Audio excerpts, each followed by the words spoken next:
Ahojte, ja som Elizabeth a vítam vás pri mojom ďalšom videu. A tentokrát to bude taká v dnešnej dobe pomerne kontroverzná téma, a to unboxing. Ja osobne zastávam názoru, že písané unboxingy, ktoré sú vlastne na blogoch, sa mi nepozdávajú, pretože tam je ťažko rozvinúť nejako ten text, ale videá s unboxingami sledujem veľmi rada, tak som sa rozhodla aj ja jedné natočiť, keďže mi práve prišiel balíček, ktorý som si teraz vyzdvihla. Tak by som sa rada podelila s vami o svoju radosť a o to, čo v tom balíčku nájdem. Takže mám tu takýto balíček, on sa zdá malý, ale sú v ňom dve knihy, tak sa poďme na ňo pozrieť. Ja teda skutočne zastávam takýto ambivalentný názor, čo sa týka týchto unboxingov, ale proste neviem.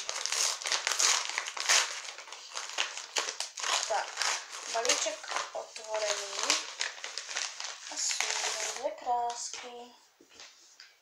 sú v ňom dve krásky. Tak, sú to dva diely, alebo teda dve knihy neviem či z dvojdielnej, ale proste zo série od slovenskej autorky Gabriele Bernátovej. A ja som vlastne začala v rámci projektu spolupracovať teraz s vydavateľstvom Magna a oni vlastne teda propagujú do knihy od tejto autorky aj tie staršie, takže práve preto nám dali na výber tým, ktorí vlastne vybrali do knižných blogerov tohto vydavateľstva a dali nám na výber práve z kníh Gabriele Bernátovej a mňa zaujal práve prvý diel z týchto dvoch kníh a tak som si z toho už vlastne zobrala aj ten druhý. Sú to tieto dve knihy. Prvý diel je teda Nevyspytateľná mrcha a druhý diel je Nezastaviteľná mrcha. Sú to takéto malé a celkom úzočké knižočky, takže myslím si, že to budem mať prečítané za chvíľu. A celkom som na to zvedavá, celkom sa na to teším, takže si myslím, že to bude dobré čítanie. Od Gabriele Bernátovej som čítala jej poviedku v zbierke Muži versus ženy, ktorá sa mi veľmi páčila. Veľmi sa mi páči, že táto autorka nerozoberá typické ženské záležitosti, ako proste je známe v mnohých ženských románoch, ale skrátka zameriava sa na reálne veci, ktoré sa reálne stávajú. Áno, viem, že aj ženské problémy ako nevera a podobné veci sa stávajú, ale je to rozoberané pomerne v každom románe.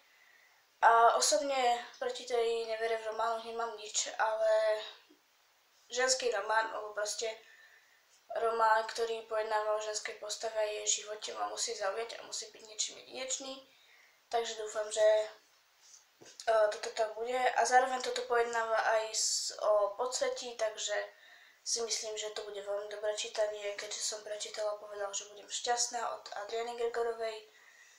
A tá kniha, ktorá bola takisto v spojitosti s podsvetím, ma veľmi bavila, takže dúfam, že aj toto nebude výnimka a tieto dve knihy budú pre mňa takisto dobrým čítaním. Takže toto bol taký prvý môj unboxing, neviem, či som to zvládla tak dobre ako ostatní booktubery, ale robím to prvýkrát a takže no, uvidíme.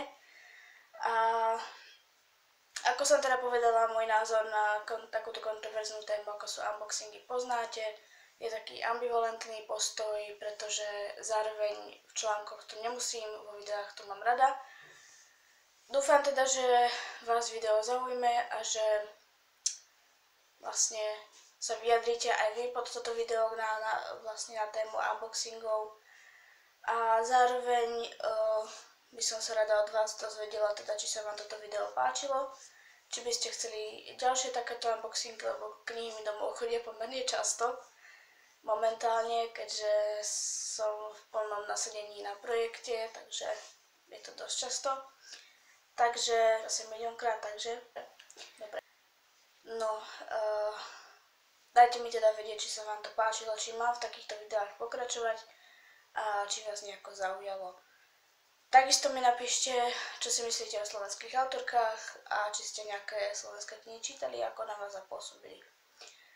To To by bolo teda všetko, je to takéto krátke video, ale takisto si myslím, že výživné.